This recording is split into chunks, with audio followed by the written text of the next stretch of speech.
वेदला माझा बेस असला तर पूर्ण कमी. आरती ज्ञान राजा महाकैवल्य तेजा सेविती साधू संत म्हणून वेदला माझा. लोपले ज्ञान जगी हित निनती कोणी, लोपले ज्ञान जगी हित निनती कोणी. अवतार पांडुरंग नाव ठेविले ज्ञानी. आरती ज्ञान राजा महाकैवल्य तेजा सेविती साधू संत म्हणून वेदला माझा. प्रगट गुह्य बोले विश्व ब्रह्मची केले, प्रगट गुह्य बोले विश्व ब्रह्मची केले. रामया जनार्दनी पायी टक चिटेले. आरती ज्ञान राजा महाकैवल्य तेजा सेविती साधू संत मनो वेदला माझा. विठाला विठाला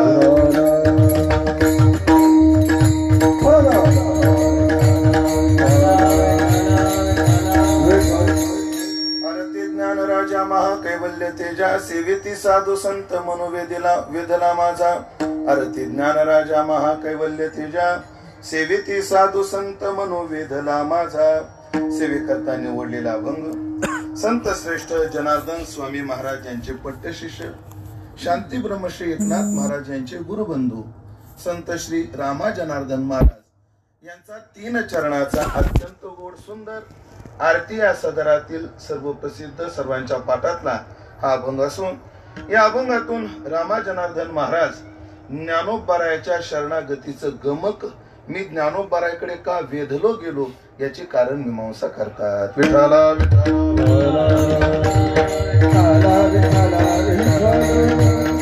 विश्वमौली विश्वसंत श्री ज्ञानोबाराय यांच्या नगरीत त्यांच्या 729व्या समाधी सोहळ्याच्या निमित्ताने याही वर्षी सुदैवाने महत् भाग्याने अनंत जन्मीच्या पुण्याईने आपण उपस्थित आहोत.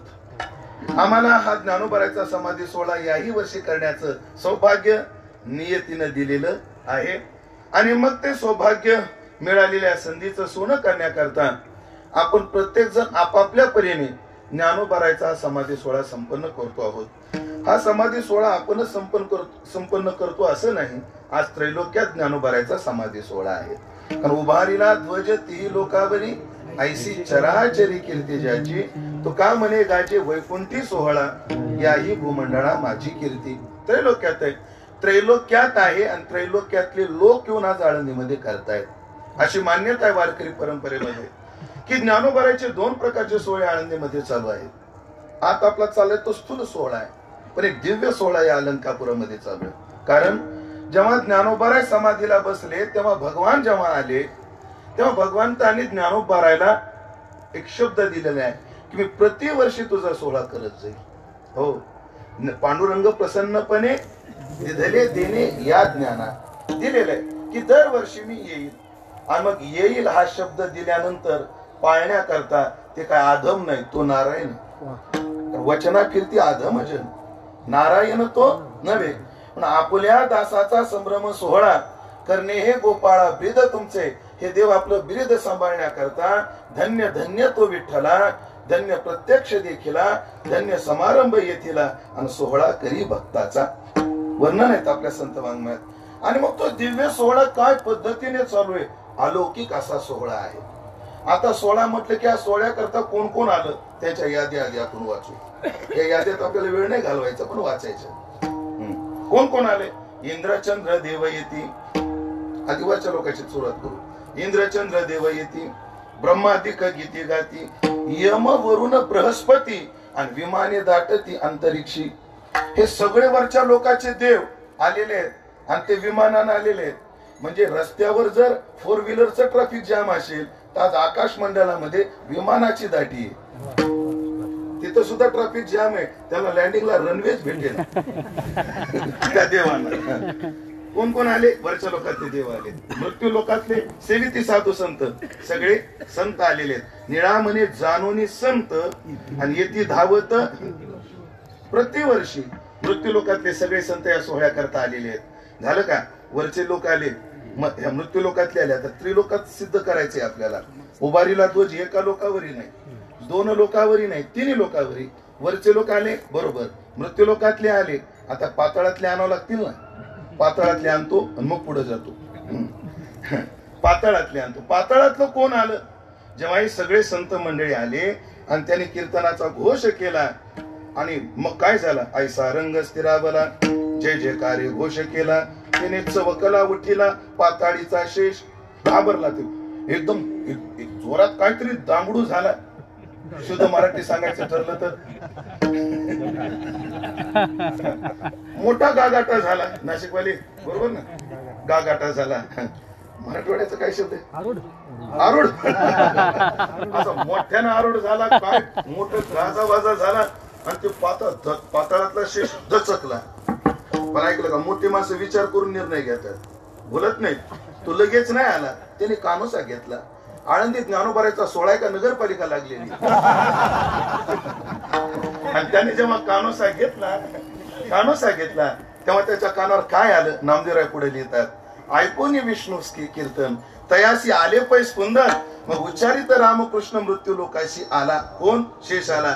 आणि येऊन केलं काय, सहस्र वदन स्तुती करी, हरे नमस्कारिले हरी, वाहुनी तुळशी मंजिरी, ज्ञानदेवा पूजिले. मला या चरणात एक गमक असं वाटतं, तो शेठ जेव्हा मृत्यू लोकात आला, त्याने हराला म्हणजे सिद्धेश्वराला, हरीला म्हणजे पंढरपूर आलेल्या पांडुरंगाला नमस्कार केला, पण पूजन मात्र ज्ञानोबारायचं केलं. हरे नमस्कारिले हरी, पण वाहुनी तुळशी मंजिरी, ज्ञानदेवा पूजिले. ज्ञानोबारायचं पूजन केलं, तेही आले. पंढरीहून आले कैसे, पुंडलिक देव सरिषे, ज्ञानदेव सवे नामा असे. आणि विष्णू भक्त अपार, ध्रुव प्रल्हाद अंबरुषी, रुक्मांगद सूर्यवंशी, आणि ऋषी मुनी तापशी असे सहित वनमाडी सगळे आले. मग आल्यानंतर त्यांची राहायची व्यवस्था करावी लागेल की नाही. मग अष्टदिशा व्यापुनी तीर्थे राहिले स्थानी स्थानी. म्हणजे तीर्थ देव ज्यांची जिथं सोय होईल, कोणाची वडगाव रोडला, कोणाची केळगाव रोडला, कोणाची चरोलीकडं, कोणाची पुण्यात, कोणाची इंद्रायणी नगरला. मग ज्यांची जिथे जिथे व्यवस्था झाली ते ज्या त्या ठिकाणी राहिले. पण ऐका, लक्ष द्या, राहिले कुठेही पण गायला ज्ञानोबाराच्या दारातच आले, ध्यानात ठेवा. मग आल्यानंतर तिथं आयोजन पाहिजे. मग आयोजनामध्ये सगळ्यात महत्वाचा मंडप कोणाचा होता? कुबेराचा मंडप आहे. कुबेर वॉलेट हॉल नव्हता, साक्षात कुबेराचा काय होता? मंडप होता. आणि आता अभंग मी पाठ केला होता, पण तुमच्या आशीर्वादाने विसरलो. ऐकलं का? त्या मंडपामध्ये आर्टिफिशियल फुलं नव्हते बाबा. मग साक्षात चंपक, जाई, मोगरा, माणिक, मोती, पोळे, मोत्याचे शोभाले एवढा तुकडा आठवला बघा. असं तो मंडप सजवलेला आहे. म्हणजे मंडप सजवला, मंडपात कीर्तन पाहिजे. कीर्तन कोणाची? कानोपाठक, संत शिवे नामदेवराय, सेना महाराज यांची कीर्तन त्यात झाली. आजही होत आहेत. ही भावना वारकऱ्याने धारण केलीच पाहिजे. जर समाधीमध्ये आमची निष्ठा आहे, ज्ञानोबाराय आहेत, तर आमची ही निष्ठा आहे. हा सोहळा आजही चालू आहे, आजही चालू आहे. मग ही कीर्तन चालू आहे. आता कीर्तन म्हटलं की मग कलाकार मंडळी पाहिजे, आहे की नाही? तिथं कलाकार बी खूप मोठे मोठे आहेत. तिथं गाण्याकरता साक्षात महेश शारदा आळविती, 7 राग 21 मूर्छना. आता मूर्छना काय असतात? रवी महाराज, राम हरी महाराज, तुम्ही नंतर समजावून सांगा आम्हाला. असतात म्हणजे प्रत्येक रागाच्या मूर्छना बनत असतात. त्या मूर्छनेचे सुद्धा मी जेव्हा माहिती मिळवली तेव्हा त्या मूर्छनेचे सुद्धा 5-7 प्रकार आहेत. म्हणजे एखादा राग आहे, त्या रागात मध्ये आता उदाहरणार्थ भूप, भूपचे काय काय स्वर आहेत? सा रे ग प ध सा, बरोबर की नाही? सा रे ग प ध सा. म्हणून एक राग घ्यायचा, यमन जर घेतला, कोणता एक राग घेतला, रिषभ पर्यंत जायचं, रिषभ पासून दुसरा राग तयार करायचा, पुन्हा खाली यायचं, सा रे ग पर्यंत जायचं, पुन्हा तो ग पर्यंत भूप गायचा, तिथून तिसरा राग तयार करायचा, पुन्हा त्या ग पासून दुसरा राग गायचा. अशा मूर्छना केल्या जातात. त्या मूर्छनेतली एक रीती ही अशा बरेच प्रकार आहेत. म्हणतात असो, मी केला असता सगळा अभ्यास, गाऊनही दाखवला असतं, पण माझ्या पायानं लय जणांच्या पोटावर परिणाम होईल. 7 राग 21 मूर्छना. पण ऐकलं का? क्लासिकल झाले बाबा पहिल्या चालीला, गातील 15 मिनिटं, 10 मिनिटं, 20 मिनिटं, पण प्रमाण द्यायला लाईट गाणारे बी पाहिजे. ते कोण होते? हा हा हो हो गंधर्व गाते. हा हा नावाचा गंधर्व आणि हो हो नावाचा गंधर्व. या चरणाचा अर्थ मला बरेच दिवस लागत नव्हता. मी काय अर्थ असा अर्थ करतो. पण एकदा मी कल्याण मासिकाचं काहीतरी एक पुराण अंक वाचत होतो आणि तिथे मग सगळ्या विचारतात हा नावाचा एक गंधर्व आहे आणि हो नावाचा एक गंधर्व आहे. ते तिथं गाण्या करतायत, लाईट संगीत आहे. काही लोकांना संगीत नको, इन्स्ट्रुमेंट पाहिजे असत. विणू, विना, अधून मधून पकवाजाची, पण ती नाजूक मशीन पावटा टाकते.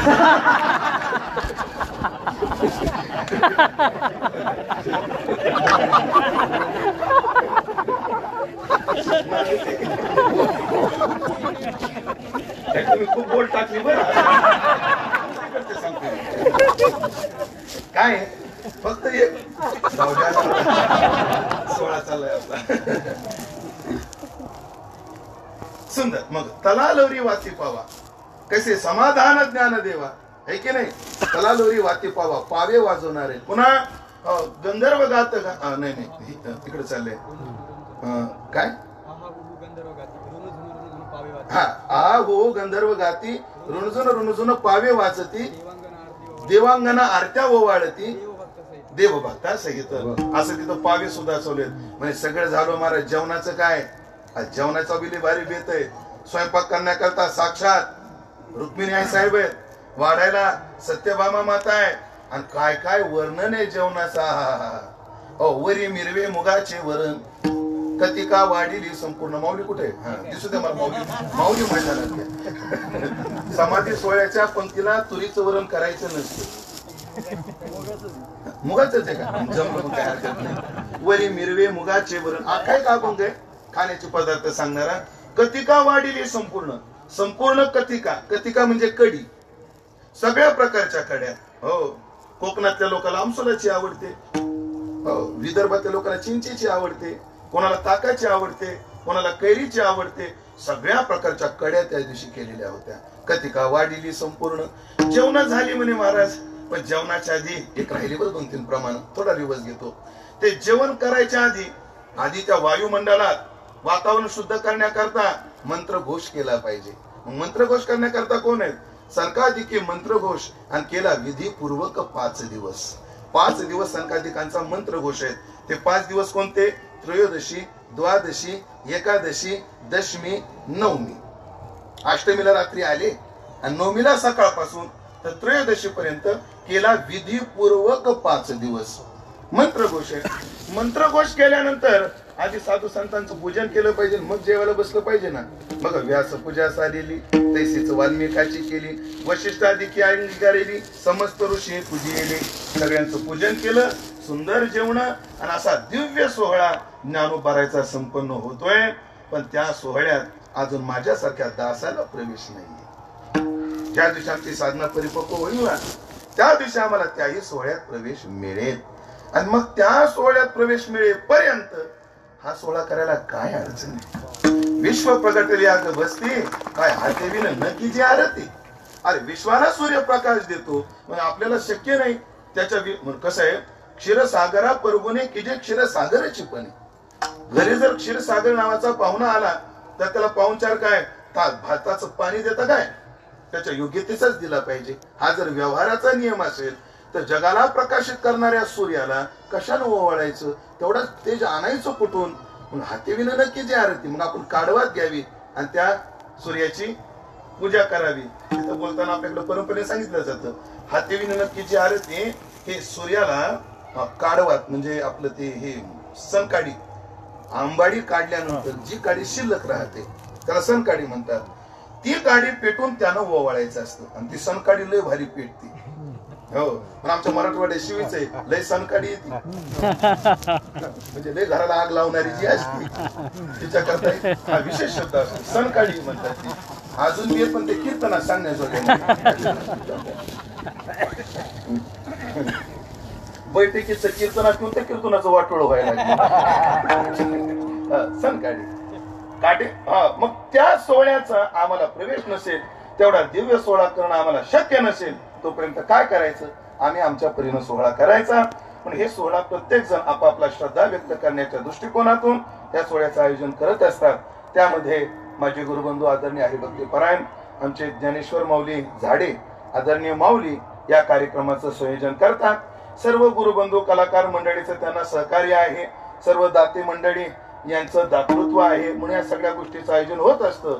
आणि त्यामध्ये महाराष्ट्रातील चांगले चांगले कीर्तनकार चांगलं श्रवण करायला सर्वांना मिळावं या उद्देशातून कीर्तनकारांची निवड केली जाते. त्यामध्ये आज या दासाची निवड झाली आणि मला सेवा करण्याचं सौभाग्य प्राप्त झालं. आदरणीय माऊली असतील, आम्हा सर्व विद्यार्थ्यांचे मार्गदर्शक आदरणीय हरिभक्तीपरायण पृथ्वीराजजी महाराज जाधव आदरणीय बाबा यांनी सुद्धा आज्ञा केली. त्यांच्या आग्रहा खातर आणि तुमच्या सगळ्यांच्या प्रेमा खातर, जाऊ द्या शब्द बदलतो, तुमच्या आज्ञे खातर आणि सगळ्यांच्या प्रेमा खातर हा सेवा करण्याचा योग आला आणि या सेवेमध्ये मी आज उपस्थित आहे. सेवा करत असताना काय कोणत्या अभंगावर चिंतन करावं हा प्रश्न होता. कारण ज्ञानोबाराचं वर्णन करायचं नाही. नियम असा आहे, ज्याचं लग्न आहे त्याचंच गाणं गावं तर आहे चांगला भेट होत. आता लग्नाला आली सका पाटलाच्या गाणं तुका पाटलाचं जर गाऊ लागली तर कुंभड बुंदीशिवाय काही भेटत नाही. माझा एखादा शास्त्रीची एक विभक्ती प्रत्यय चुकण्याची शक्यता आहे. यद विवाहम तद गाणं, ज्याचं लग्न आहे त्याचंच गाणं गावं असा संस्कृत म्हणच आहे. यद म्हणजे जे नाही असं म्हणू, ज्याचं असं म्हणू. हा तिथं काही असू पण आपण आपल्या यस्य विवाहम तस्य गाणं असं म्हणू आपण. अजून चांगलं तस्य गाणं, त्याचं गाणं गायलं पाहिजे. पण ज्ञानोबाराचं वर्णन करणारा एक अभंग निवडावा असं वाटलं आणि हा अभंग निवडू. उद्या ज्ञानोबाराचा समाधी सोहळा आहे. मग षोडशोपचारी पूजा ज्ञानदेव आदरी है ना. ज्ञानोबाराची षोडोपचारे काय झालेली आहे? पूजा आहे. उद्या ज्ञानोबारा समाधीस्थ होणार आहेत. प्रत्येकाने कोणी पंचोपचारे कोणी षोडशोपचारे ज्ञानोबाराची पूजा केलेली आहे. आणि उपचारातला शेवटचा उपचार आहे आरती. आणि मग उद्या ज्ञानोबारा समाधीस्थ होणार आहेत. ज्ञानोबाराचा एक उपचार आपण आरतीतून करावा असं दासाला वाटलं आणि हा अभंगाची निवड करण्यात आली. अभंग आरतीचा आहे. खरं तर वारकरी संप्रदायातल्या ज्या आरत्या आहेत, एक वाक्य बोलताना एक कंसात वाक्य बोलतो, ज्या प्रामाणिक आरत्या आहेत, प्रामाणिक आरत्या आहेत, त्या सगळ्या आरत्या मला असं वाटतं समारोपात आहेत. कारण समारोपात जाताना एक उद्देश ठेवतात समाजाच्या समोर. या सगळ्या आरत्या त्या उद्देशाचीच प्रस्तावना करणारे आणि अभंगात प्रवेश करणारे. मग आरती शब्दाचा अर्थ अनेक प्रकाराने केलेला आहे. आरती अखंडत्वाने रती. आरती म्हणजे अखंडत्वाने त्या व्यक्तीत रमणं. आरती असं म्हणतात रती, त्याच्या सर्वांगावर त्याच्या गुणावर अवगुणावर प्रेम करणं. आरती सगळ्या अंगानं प्रेम करणं, त्याच्या सर्वांगावर प्रेम करणं आणि अखंडत्वात त्याच्यामध्ये रमणं, हे ज्याला घडतं त्याला आरती असं म्हणतात. ती आरती असते. पण बाबा आता जरी आम्ही निघालो असलो ना, आता उठावेसे म्हणा येत नाही नारायणा. नारायणा झाले समाधान, तुमचे धरिले चरण देखिले नाही, तुमचे धरिले चरण आता उठावेसे म्हणा येत नाही नारायणा. कोणाच्या डोक्यात आलं काय माहित. आता उठावेसे म्हणा येत नाही नारायण, तेव्हाच उठतात लोक, है की नाही? पद्धत आहे. पण आता उठावेसे म्हणा येत नाही नारायणा. देवापासून संसारात जावं वाटणं आणि देवापासून संसाराकडे जावं लागणं हे भिन्न भिन्न आहे. जावं वाटणं हा दोष आहे, पण जावं लागणं हे कर्तव्याचा निर्वाह आहे. जावं लागतं. तसं देवा आम्हाला तुला सोडून जावं लागतंय. हे आराध्या तुला सोडून आता आम्हाला घरी जावं लागतं. पण खरं सांगू का, काय एक शब्द दिलाय, झालाय, आता संसार केलाय, ती जिम्मेदारी आहे म्हणून आम्हाला जावं लागतं. पण जावंसं वाटत नाही. पण ऐकलं का, आम्ही जरी आता जात असलो, जरी आम्ही शरीरानं आराध्या हे आराध्या तुझ्यापासून दूर असलो, तरी आमची अखंडत्वानं रती तुझ्या चरणावर आहे. ही समारोपामध्ये शब्द देऊन मग देवापासून उठायचं हा भाव कदाचित असावा. समारोपामध्ये उपचारात शेवटी काय आहे? आरती. एक विचार आहे. आणि दुसरा विचार असे, आरती म्हणजे त्या देवतेची स्तुती असते. स्तुती. आणि मग कोणाची स्तुती करून मग निरोप घ्यावा, कोणाला डागण्या देऊन निरोप घेऊ नये. म्हणून ते स्तुती सुद्धा उपचारामध्ये स्तुती महत्वाची आहे. कारण देवाला स्तुती फार आवडते. स्तुती पराविया मुखे रुचिकर. देवालाच काय, कोणाला आवडत नाही स्तुती? कोणाला आवडत नाही? एखादा तुकोबा आहे तो म्हणतो न करावी स्तुती माझी संतजीने. होईल या वचनी अभिमान. तर चांगले चांगले स्तुतीमध्ये गुरफटले आणि गेले. मी त्या दिवशी बोललो, हे सध्या आपण एखाद्या कीर्तनाला गेल्यावर लोकांनी माझ्या डोक्यावर किती फुलं उधळली याला भुलून जातो आपण. पण तुम्हाला माहितीये का, रात्रीच्या कीर्तनकाराच्या हाराचे विचकलेले आहेत ते.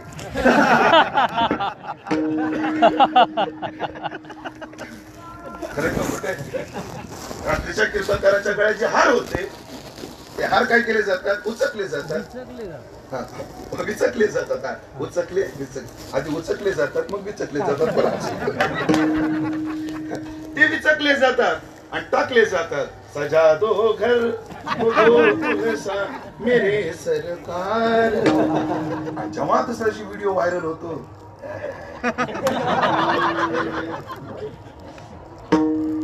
अजून एक सध्या कीर्तन झाल्यानंतर फोटो काढण्याचे लई फॅड आहे. ना सगळेच कंटाळलोय, मी तर कंटाळलोय त्या फोटो काढण्याला. फोटो काढले जातात. लोक एवढ्या लोकांनी फोटो काढले माझ्यासोबत. सगळे आपल्याकडे आले होते, सगळे आपले फोटो काढू लागले. पण त्यांनी त्या लोकांबद्दल ध्यानात ठेवलं पाहिजे, ही अशी माणसं आहेत की रोज 100 फोटो काढतात आणि 150 डिलीट करतात. काढतात किती? 100. डिलीट कधी करतात? 150. म्हणून सावध. विठाला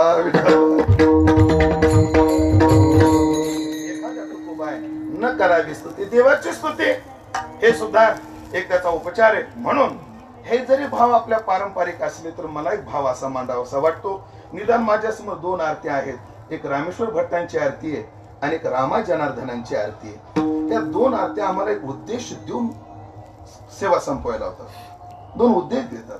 मला दोन्ही आरत्यातले समारोपातले शब्द पाहिजे. रामया जनार्दनी पायी तकची ठेले, एकदम शेवटचा तुकडा आहे. आणि मनोनी रामेश्वरी चरणी मस्तक ठेविले, हाही शेवटचा तुकडा आहे. हे दोघही आम्हाला एक सांगतात, कोणाच्याही पाठीमाग त्याला बघून लागायचं नसतं, कोणाच्याही पाठीमाग कोणाचं ऐकून लागायचं नसतं. मग कोणाच्या पाठीमागे लागताना आधी त्याला अभ्यासायचं असतं, मग त्याच्या पाठीमागे जायचं असतं. त्या सगळ्या त्याची रचना मला तशी दिसते. म्हणून उगाच नाही, म्हणून तो किताब तुलनेशी ब्रह्म तुकाशी आले, याचा अर्थ मी तुलना केलीये. परब्रह्माचे कसे चोखाडू भला हे मी पाहिलंय. तो तसा आहे, ही तुलना केलीये मी.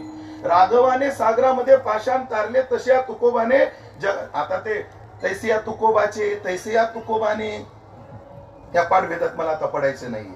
पण राघवाने जसा पाषाण तारण्याचा पुरुषार्थ केला, तसा या तुकारामाने पाषाण तारण्याचा पुरुषार्थ केला, हे मी पाहिलं. म्हणून यांचा गाथा मी बुडवला, तो एका कसेला उतारला. म्हणून याचा दोष घडल्यानंतर माझ्या अंगाचा दाह झाला.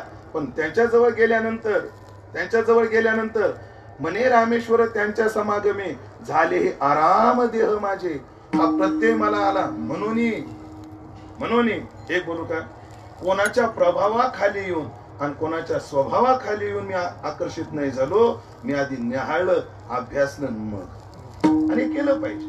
हे केलं पाहिजे. उगाच कोणाच्याही माग लागत बसू नये. माणसं वटाळा होत. कोणाच्याही पाठीमाग लागल्यानंतर काय होतं, एकदा सीतेची मुलाखत घ्या, विचारा. 2 पात्र आहेत महाराज, 2 पात्र आहेत. एक परीक्षित पात्र आहे आणि एक सीता पात्र आहे. एकेरी नाव घेतोय, व्याख्यान क्रमाने, अनादर आहे असं नाही, पण व्याख्यान क्रमाने घेतो. एक परीक्षित हे पात्र आहे आणि दुसरं सीता नावाचं पात्र आहे. दोघांची तफावत बघा. राजा परीक्षिती साधूला भोंदू म्हणतो. साधू ध्यान असते, पण त्याला काय वाटतं, भोंदू. राजा परीक्षिती साधूला भोंदू म्हणतोय आणि सीता भोंदूला साधू म्हणते. अभ्यास दोघांचाही नाही. दोघांनी पुढच्या व्यक्तीला समजून घेतलेलं नाही. त्या व्यक्तीचा अभ्यास आईसाहेब सीतेलाही नाही आणि पुढच्या व्यक्तीचा अभ्यास राजा परीक्षितीलाही नाही. पण झालं बाबा, ते घडलं. पण परिणाम पहा दोघांचे. अभ्यास न करता जर कदाचित हाताला साधू लागलाच, त्याचा अपमान केला तरी बिघडत नाही, हे परीक्षितीचं पात्र सांगतं. पण अभ्यास न करता कोणालाही समर्पित झाला, तो जर भोंदू निघाला तर देवा आपल्या जीवनाचं वाटोळ होतं, हे सीता नावाचं पात्र सांगतं. मग शुद्ध कसोनी पाहावे, वरल्या रंगानं भुलावे. हो, म्हणून या दोन्ही आरत्या आम्हाला एक संदेश देतात, कोणाच्या पाठीमागं लागू नका, आधी पहा. कारण काय, कोणाबद्दल ऐकून त्याच्या मागं लागणं लय गपलत होऊ शकतो. मी काल परवा उदाहरण दिले, ते उदाहरण आजही देतो. कीर्तनकार खोटं बोलत नाहीत असा माझा दावा नाही, असा माझा दावा नाही. बोलतच नाही असा माझा दावा नाही. पण कीर्तनकारांना सगळ्यात जास्त खोटं 10व्याला 13व्याला वर्षाला बोलावं लागतं. हे सगळे आपण सगळे भुक्तभोगी आहेत. सगळ्यात जास्त काय बोलावं लागतं? मिनीला गाढव असतो पण त्याला घोडं म्हणावं लागतं. आमचं घोडं आडलेलं असतं, मिनी तर गाढवच असत. पण त्याला काय म्हणावं लागतं? ह्याच्यामुळे पोकळी निर्माण झालेली. ही पोकळी आता कधी भरून निघेल? तू मेला की लगेच म्हणावं लागतं. एका गावात अनुभवाची गोष्ट, एक माणूस भेटला आणि ज्याचं श्राद्ध आहे त्याच्याबद्दल तो एवढा बोलला माझ्याजवळ, मी भारावून गेलो. मग कीर्तनात त्या व्यक्तीचं वर्णन करू लागलो, पण एका कोपऱ्यात 4-5 माणसं खाली मान घालून हसत होती. का हसतात हा मला प्रश्न पडला. योगायोग असा, जे हसत होते ना त्यापैकी एकाच्या घरी माझी जेवणाची व्यवस्था. मला राहुल आणि मी त्यांना विचारलं, का हो, मी जेव्हा त्या व्यक्तीबद्दल बोलत होतो तेव्हा तुम्ही 4-5 जण का हसत होता? म्हणजे महाराज खरं बोलू काय? म्हणजे काय, मेलेले लय नालायक होतो तुम्ही, लय त्याचं वर्णन नालायक होतो. हो म्हणले, ते गेला आमच्या गावची कीड गेली बघा. आणि मी तुम्हाला आता काय सांगतो, तुम्ही जेवण झाले की गाडीत बसणार आहेत म्हणून. झाला झाडा पाडा तू कामणी गेली पिढा. मी जाणार आहेत म्हणून सांगितलं, तर सांगितलं नसतं आधी. का गपलत झाली? का गपलत झाली? ऐकून प्रभावित झालं नाही व्हायचं, नाही व्हायचं. ऐकलं का? मग मी मधला मार्ग काढला. या 10-20 वर्षात जी काही सेवा केली त्याच्यातून मला जे अनुभवाला आलं, ते असा प्रसंग आपल्यावर आलाच तर काय करायचं? ज्याने वर्णन केलं त्याचं नाव पक्क डोक्यात ठेवायचं. ज्याने आपल्या त्याच्याबद्दल बोललं त्याच्याबद्दल बोल. आणि आज ज्यांचं वर्ष श्राद्ध आहे त्यांच्या संबंधानं मला आज आदरणीय चंदू महाराजांनी त्यांच्याबद्दल असं असं सांगितलं. हे काय होईल ते चंदू महाराज, काहीतरी मधला मार्ग काढावा लागतो महाराज, काढावा लागतो. ते पु ल देशपांडे म्हणतात, त्याला खोटं बोलणं म्हणत नाहीत, ह्याला वेळ सांभाळून येणं म्हणतात. हा छल नाही येणार ना, हा काय आहे, वेळ सांभाळून न्यावं लागते कधी कधी. हा, बेसुराला सूरसम्राट म्हणावं लागतं, बेतालाला सुद्धा मृदंग मारताना म्हणावं लागतं.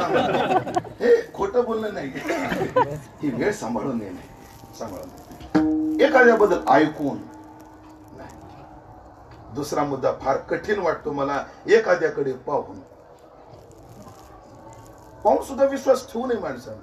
कारण माणसं एवढी नाटकी झाली, खरं बाहेर येऊच देत नाही. विठ्ठला विठ्ठल.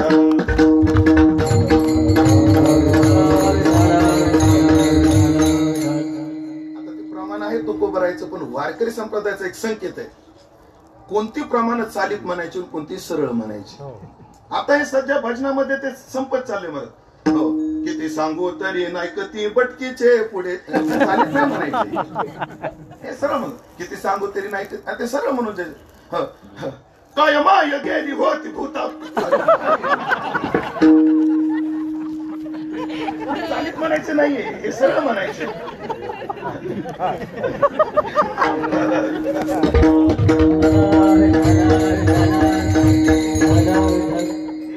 करता वारकऱ्यात गाथा भजन करावं लागतं. वारकऱ्यात आम्ही गाथा भजन केली तेव्हा सांगितलं जात होतं आम्हाला, शास्त्रीजी हा अभंग सरळ म्हणायचा आहे. उदकी कालवी शेन मलमूत्र तो होय पवित्र कासे याने. ते मामाची जुनी प्रकरण प्रत, ते पातळ पाण्याची बायबल प्रत, त्या प्रतीमध्ये त्याची व्याली ऐशी पोरे, तो अभंग संतपूर प्रकरण. मग आपल्या संस्थेच्या परंपरेमध्ये गाथा भजनाला संतपूर प्रकरण घेतलं जातं. तो अभंग आला तुमच्या वाट्याला, नाही आला, माझ्या वाट्याला आला असताना मी वेळ मारून दिली. आता बाकी बैठकी सांगतो कोणाच्या वाट्याला आला आणि कोणी कसा म्हटला ते नंतर.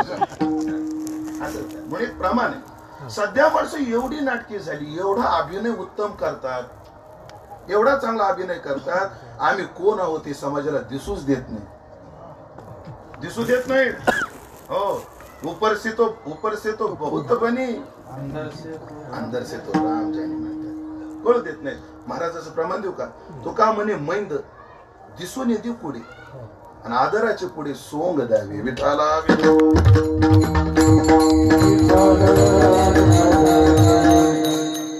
एखादा चांगली क्रिया करतो म्हणजे तो चांगलाच असतो असं नाही.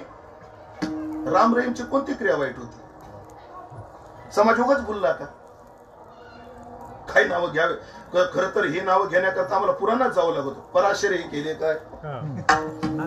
आता गरज नाही, पण अडचण एक आहे, त्यांची नावं घ्यायची गरज नाही आणि आपल्याचे नाव घेता येत नाही. अडचणी सांगण्याचं तात्पर्य माणसाचा अभिनय होऊ शकतो, बघून एखाद्याला प्रभावित होऊ नये. तर व्हावं कधी? अभ्यासून. त्या व्यक्तीला अभ्यासायचं. मग एक आहे, अभ्यास केल्याशिवाय गुरु करायचा नसतो हे तर सोडून द्या, अभ्यास केल्याशिवाय शिष्य जवळ करायचा नसतो. ही परंपरा आहे आपली, ही परंपरा आहे. उपनिषदामध्ये कथा आहे, विरोचन आणि इंद्र. देहात्मवादी विरोचन, विरोचन मत अनुयायी म्हणतात ना चार्वाकाला, हा विरोचन. आणि इंद्र एकदाच दोघे बृहस्पतीकडे ब्रह्मज्ञाना करता गेले. विरोचन आणि बृहस्पती दोघेही गेले. आणि दोघेही गेल्यानंतर आधी त्यांना सांगितलं, जा संयमी जीवन जगून या, जा संयमी जीवन जगून या. आधी सलाखून पाहिलं आणि मग त्यांना उपदेश केला. मग एवढं सलाखून पाहून सुद्धा विरोचनी तत्वमसी या वाक्याचा अर्थ देहात्म केला आणि इंद्रानं मात्र युक्तीने मग आत्म्यावर त्याची बुद्धी गेली. तो प्रकरण तिथंच आहे, पण कोणालाही नाही. मी असं ऐकून आहे, मी वाचलेलं नाही, ऐकलेलं आहे. सॉक्रेटिस म्हणतात, तो एका बाग पूर्ण एका बंक घरामध्ये राहत होता. तर त्याच्या घराच्या भोवती एक पाण्याचं तळ होतं, स्वच्छ पाण्याचं तळ होतं. मग त्याच्या प्रभावाला प्रभावित होऊन कोणी शिष्य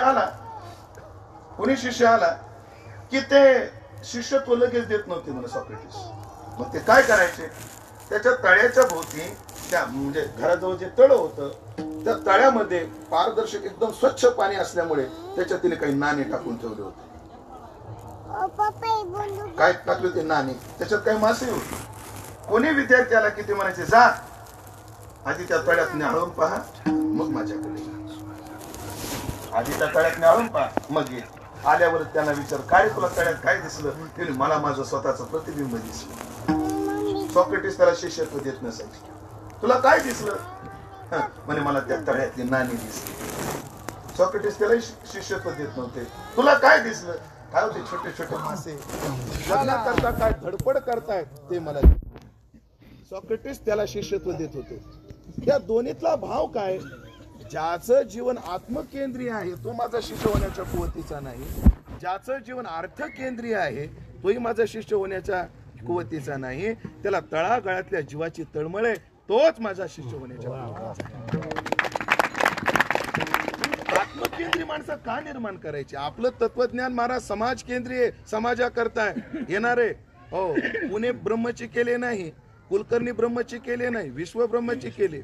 आमचं तत्वज्ञान समाज केंद्रीय, समाजा करताय, सगळ्यांना करताय. आणि त्या सगळ्यामध्ये ह्या तत्वज्ञानाचा उपयोग जर कोणी आत्मकेंद्रीय करू लागला तर ते अपयश आहे त्या तत्वज्ञानाचं. त्या तत्वज्ञानाचे ते काय आहे? अपयश आहे, अपयश. म्हणून शिष्य पारखून करायचा असतो, गुरु तर करायचाच असतो. एक छोटी कथा सांगतो आणि लवकर अभंगात प्रवेश करून 8 तास घेतो.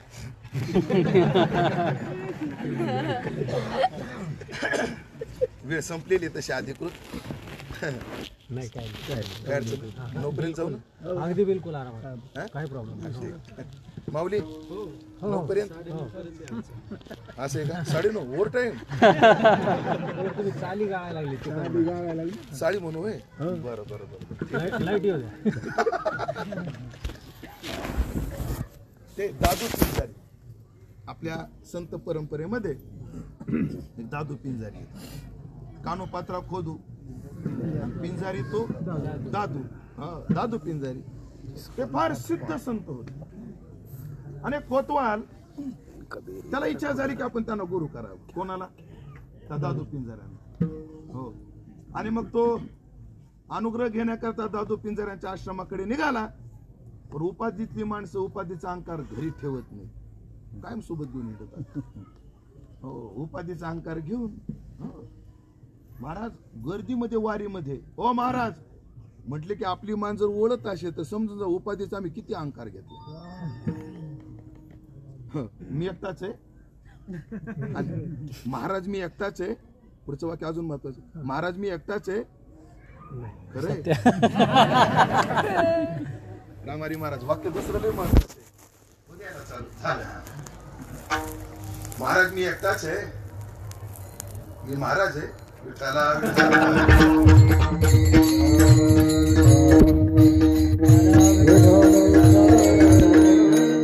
उपाधीला अडकलेला तो कोतवाल निघाला, निघताना टांग्यातून निघाला. तिकडे तिकडे तिकडे तिकडे आम्हाला देते ना ठीक आहे असा त्याचा टांगा निघाला. हा माऊली स्पीड मध्ये निघाला.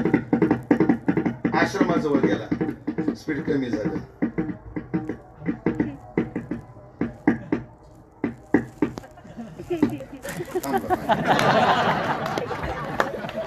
पप्पा जेवढं काम करतो तशी तर कशाला पाहिजे.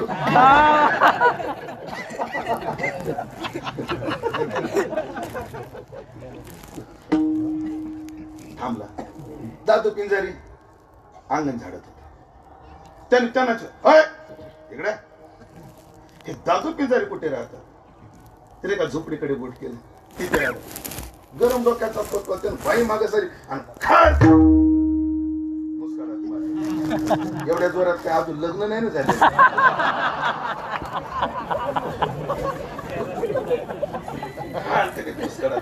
कोणाच्या? त्यांच्याच. पोतवाल काय म्हटलं, एवढे मोठे संत कुठे झोपेत राहतात का? 5 टिपणावाल्याचे बंगले आहेत. एवढे मोठे संत झोपतात. तीक्षस्व भारत साधू कधीच नावाचा अहंकार घेत नाही. पुढे गेले. का दादू पिंजारी कुठे राहतात? त्यांनी झोपडीकडेच बोट दाखव. कुठे राहतात? झोपडीकडे. सगळेजण झोपडीकडेच बोट दाखवू लागले. मग थोडा सरकला. दादू पिंजारी कुठे? ते काय झाडू घेऊन उभे. अरे बाप, म्हणजे ज्यांच्याकडून अनुग्रह घ्यायला आलो त्यांनाच अनुग्रह देऊन शरण घ्या. महाराज माफ करा, माफ करा, माझं चुकलं, माझ्या लक्षात नाही आलं, माझ्या लक्षात आलं. त्याचं कारण काय? प्रत्येकाने एक अँगल बनवलाय. महाराज कसा असतो तो अँगल लय त्रासाचा आहे.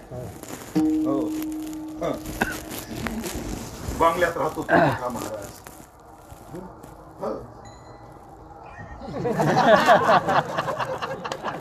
सांगू काय, वाईट वाटू देऊ नका. मी परतीची वारी करत होतो महाराज, परतीची वारी. आम्ही तेव्हा ते तात्याच्या सहवासात, म्हणजे आताही आता होत नाही तेवढं, पण तेव्हा पंढरपूर पांडुरंगाचं मूळ ज्ञानोबाऱ्याला आणायचं. ज्ञानोबाऱ्याला घेऊन पंढरपूरला जायचं आणि पुन्हा ज्ञानोबाऱ्याला घरी आणून सोडायचं. तेव्हा वारी पूर्ण अशी वारकऱ्यांची मान्यता आहे. ती करायचो. परतीला येत होतो आणि पुण्यामध्ये माझी कीर्तनं झाली होती. नाव नाही सांगत त्या व्यक्तीचं. तो व्यक्ती वाल्याला आलेला होता पंक्तीला भेट द्यायला. मला एवढं वाईट वाटलं त्या दिवशी पृथ्वीराज महाराज, फार वाईट वाटलं. आणि आल्यानंतर त्यांनी मला पाहिलं, उमेश महाराज तुम्ही, आणि तुम्ही परतीची वारी करता? परतीची वारी? अरे एवढं नीचपणाच काम आहे का ते? तुम्ही विण्याचा पहारा करता? एवढं सामान्य काम आहे का? पण अडचण काय? अँगल बनवलाय. अँगल बनवला. संपन्न असतो तो मोठा महाराज. महाराज चुकलं माझं, माफ करा, मी तुमच्या मुस्काळात मारली. दादू पिंजारी म्हणले काय नाही, मग योग्य केलं. मी तुम्हाला मारलं, तुम्ही योग्य केलं म्हणता? नाही नाही म्हणले योग्य केलं. आपण काय योग्य केलं? अरे बाबा, संक्रांतीला जे गाडगा असतं ना त्याचं 1 तास काम असतं, तरी बाई 3दा वाजून घेते. तुला अख्खं जीवन माझ्या चरणावर व्हायचे, मग गाडग वाजून घ्यायला नको? तर असंच वाजून घेतलं पाहिजे असा अर्थ करू नका. पण कोणाचे माग लागलं नाही पाहिजे हे ध्यानात ठेवा. ध्यानात ठेवा. सांगण्याचं तात्पर्य की रामेश्वर भट्ट असतील किंवा रामा जनार्दन असतील, हे ज्ञानोबाऱ्याविषयी रती ठेवतायत. त्यांचं मन वेधलं गेलं, पण ही देखोवे की नाही. नाहीतर अंतरीचा भाव काय कळे लोका, अंतरीचा भाव काय कळे लोका, अंतरीचा भाव काय कळे लोका, अंतरीचा भाव काय कळे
सलापून पाहतात, तपासून पाहतात. मग तसंच रामा जनार्दनांनी ज्ञानोबाला सलापून पाहिलं, तपासून पाहिलं, अभ्यासून पाहिलं. मग रामया जनार्दनी पायी टकची ठेले, लक्ष तिथं ठेवलं, समर्पण तिथं केलं. पण रामा जनार्दनांना ज्ञानोबाला त्यांनी जे अभ्यासलं आणि ज्या निकषाला प्रभावित होऊन हे रामा जनार्दन प्रभावित झाले, त्याचे निकष काय काय आहेत? त्याचे निकष म्हणजे आता संबंध आरती आहे. त्याच्यातला पहिला निकष पहिल्याच्या आरती ज्ञान राजा राजा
रामया जनार्दनी का हो माझं मन का वेधलं गेलं का तुम्ही काय आहात माझी रती तुमच्या चरणी का तुम्ही ज्ञान राजे आहात पहिला निकष हाच आहे ज्ञान राजा एका भागाचा असतो ना तो मांडलिक असतो पण अख्ख्या भागाचा असतो तो राजा असतो एका भागाचा तो कोण आहे मांडलिक महाराष्ट्राचा मुख्यमंत्री अर्थात जुन्या भाषेत तो मांडलिक पण अखंड भारताचा जो कोण आहे तो राजा आहे तसं ज्ञानोबा ज्ञान राजा का आहेत व्याकरण दृष्ट्या याचे खूप अर्थ घेत ज्ञान हाच राजा आहे ज्ञानाचा जो राजा आहे ज्ञानाचा जो राजा ज्ञानतयाची पायकी करी अभयम सत्व संशुद्धी ज्ञान योग व्यवस्थिती ही जी दैवी लक्षणं सांगितली ना त्या प्रत्येक ह्याचा समारोप करताना एक दोन पद जर सोडले तर प्रत्येक ठिकाणी ज्ञान तिथं पायकी करतं ज्ञान तिथं राहतं ज्ञान त्याची सेवा करतं अशा अर्थाच्या काय आहेत ओव्या आहेत म्हणजे ते ज्ञानाचे राजे आहेत ज्ञान हेच राजे आहेत असा भाव पारंपरिक असला तर मला अजून एक भाव असा सांगा वाटतो ते ज्ञान राजे का आहेत कारण मांडलिक असतात ते एका प्रांताचे असतात राजा सगळ्या मांडलिकावर वर्चस्व ठेवून असतो ज्ञानोबा ज्ञान राजे का आहेत कारण ज्ञानोबाला सर्व क्षेत्रातलं ज्ञान आहे म्हणून ते ज्ञान राजे आहेत ज्ञानोबाकडे संगीत आहे ज्ञानोबाला संगीताचं ज्ञान आहे स्वरा माझी स्वावा पंचमो जैसा हो क्षत्रियाचे लक्षण सांगताना 18व्या अध्यायामध्ये हो चौ पुरुषार्था श्री भक्ती जैशी हा एक दृष्टांत आहे आणि स्वरा माझी स्वाऊ पंचमो जैसा स्वरामध्ये पंचम म्हणजे पंचम का अचल स्वर आता तिथेची मीमांसा करायची नाही पंचमाला फार महत्व आहे असं स्वरामध्ये संगीत क्षेत्रात असं सांगतात अचल स्वर येतो आपली प्रतिष्ठा राखू नये हो तसा षडज पण आहे पण संगीतात गाताना पुरताना खर्जातल्या षडजेने षडजातल्या षडजे पण पंचम आपली प्रतिष्ठा राखू नये गांधार आहे रिषभ आहे दैवत आहे निषाद आहे पण यांचे विकृत स्वर आहेत यांना कोमल आहे एक मध्यम आहे पण त्याला तीव्र आहे त्याला जोडीदार आहे कलेक्टर डेप्युटी कलेक्टर स्वर उपस आहे पण पंचम स्थिर आहे म्हणजे लक्षणामधला 5वा गुण याचा अर्थ ज्ञानोबाला स्वराचं ज्ञान आहे एकाच मुद्द्यानं सांगतो ज्ञानोबाला स्वराचं ज्ञान किती आहे ज्ञानोबाने अभंग म्हणल्यावर जर रंग कीर्तनात रंग भरत असेल याचा अर्थ काय जनी म्हणे ज्ञानदेवा बोला अभंग हो अभंग बोलता रंग कीर्तनी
ज्ञानोबाने अभंग पण म्हणल्याबरोबर कीर्तन चौपट रंगलं, चौपट नाही झालं. कायच्या मनानं काय होतं, चौपट होतं.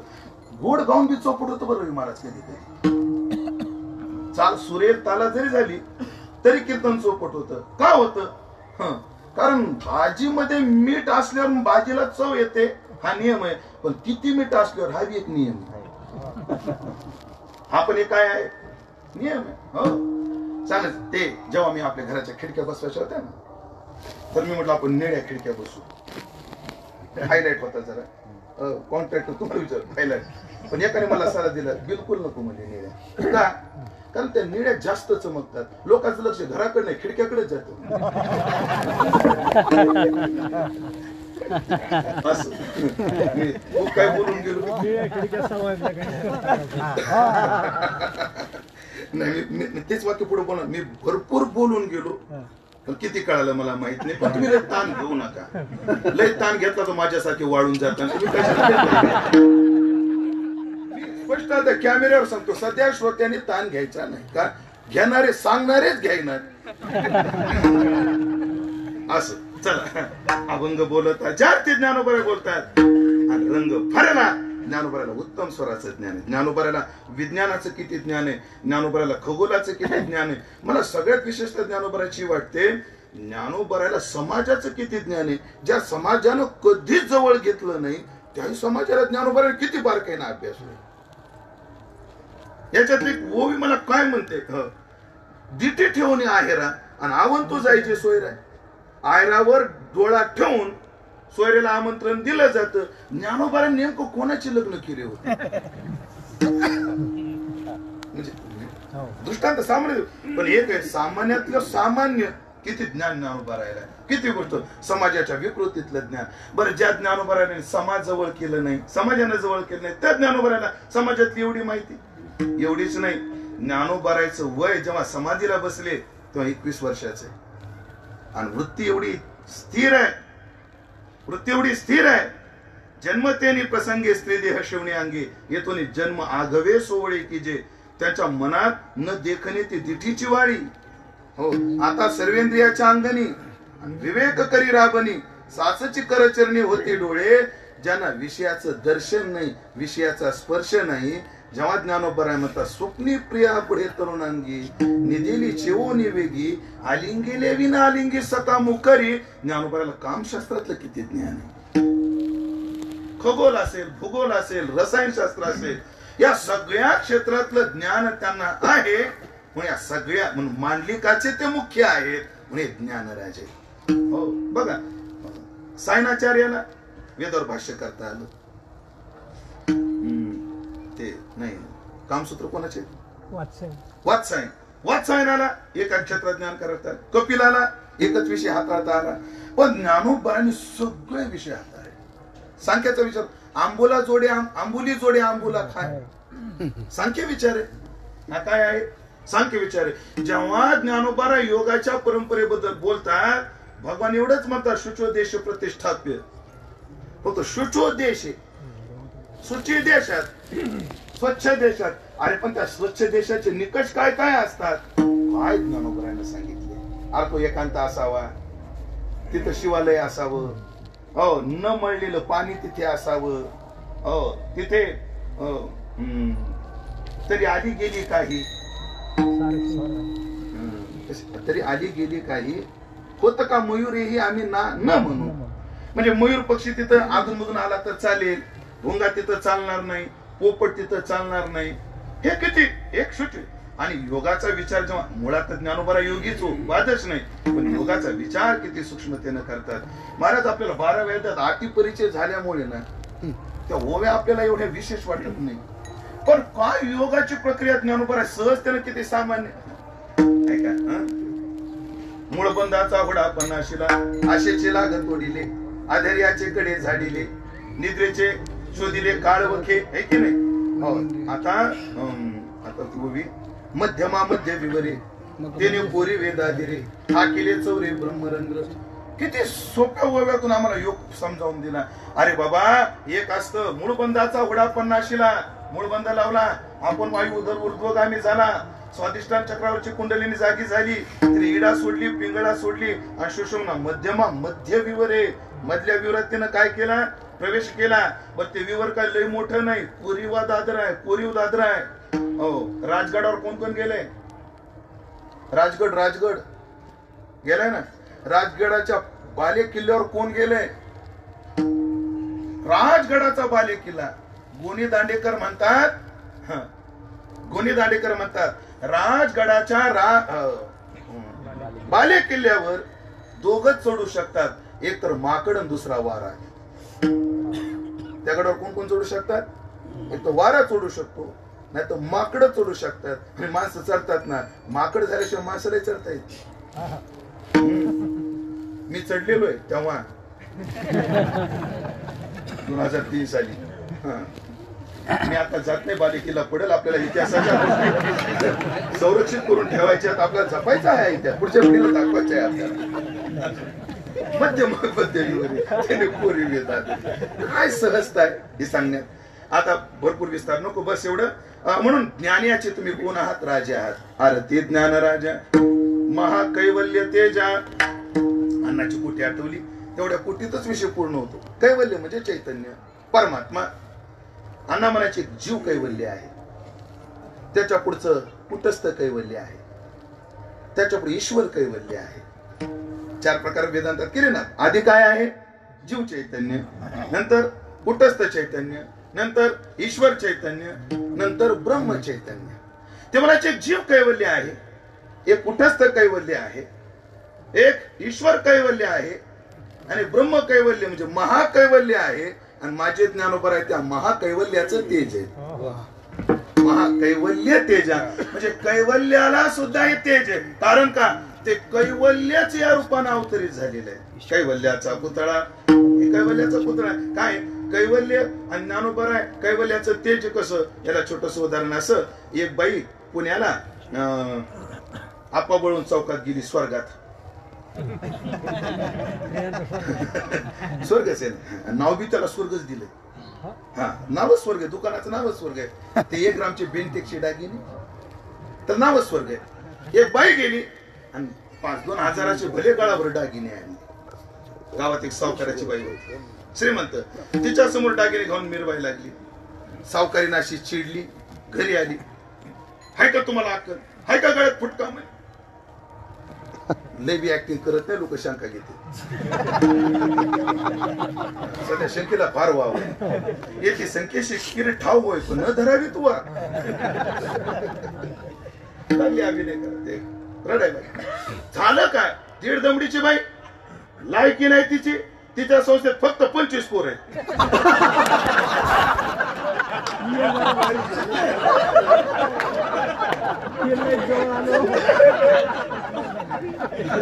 वेळच जवळ जवळ जवळ आलेली आहे.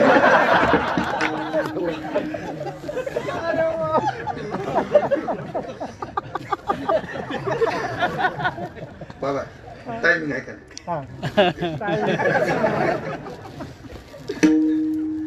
माझ्या समोर गेली.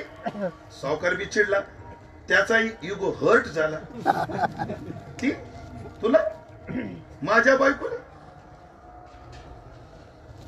हात तिकडं म्हणजे त्याचा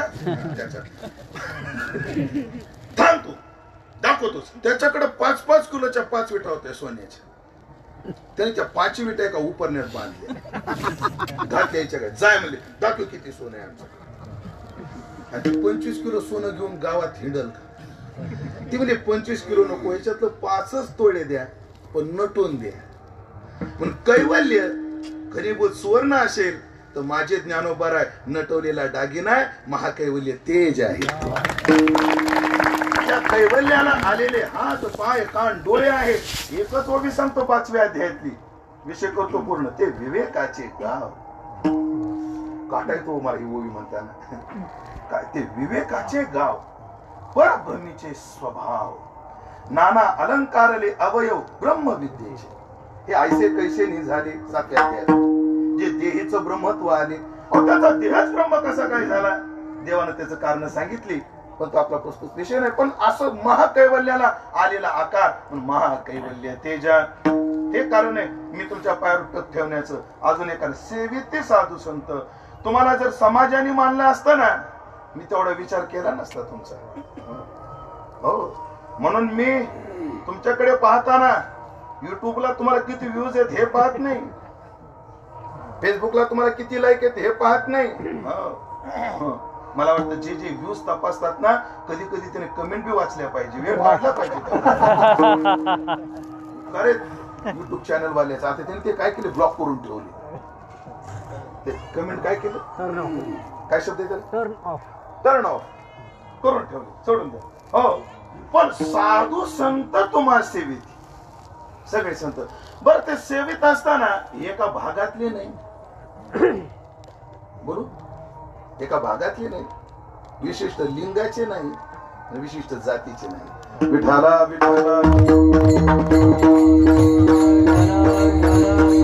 आमची माणी आजी जाग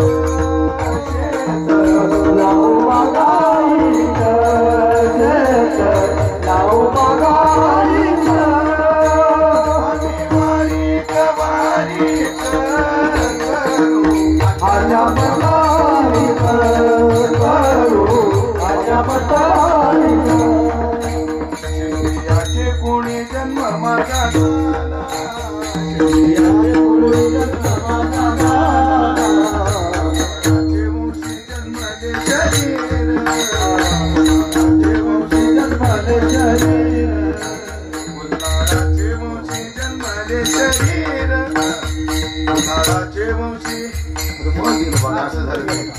गुल्हाळाचे वंशी जन्मले शरीर, गुल्हाळाचे वंशी जन्मले शरीर, गुल्हाळाचे वंशी जन्मले शरीर, गुल्हाळाचे वंशी जन्मले शरीर.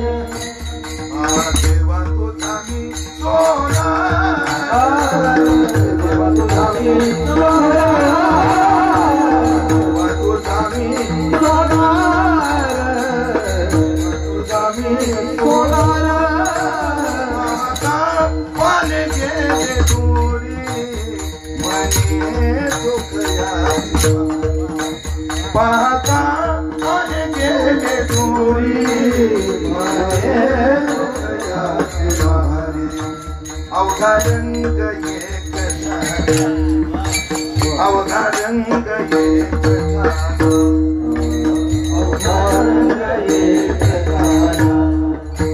अवघा रंग एक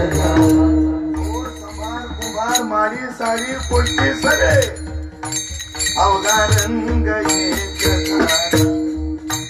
अवघा रंग एक. मराठवाडा, विदर्भ, खानदेश, मध्य प्रदेश, उत्तर प्रदेश हे सगळं अवघा रंग एक अवघा रंग एक. पुरुष पुरुष नपुसक हे अवघा रंग एक.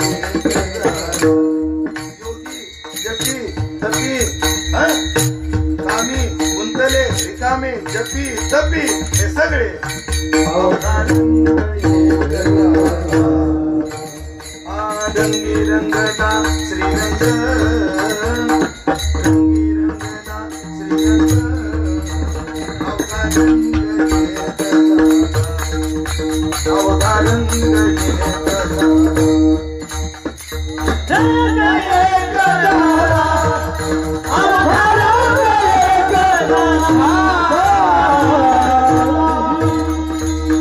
सगळ्या जातीचे संत, सगळ्या भागातले संत, सगळ्यांचं हे एकत्रित सगळे ह्यांना सेवन करतात. या संत कोणाच्याही मागे लागत नाही. डोंगरेजी महाराजाची कथा चालू होती म्हणतात रामलीला मैदानावर, आणि त्या कथेत इंदिरा गांधी आल्या. इंदिरा गांधी माहितीये धसाडीच्या माजी सरपंच. धसाडी काय काय नावाच, गावाची नावच नाही.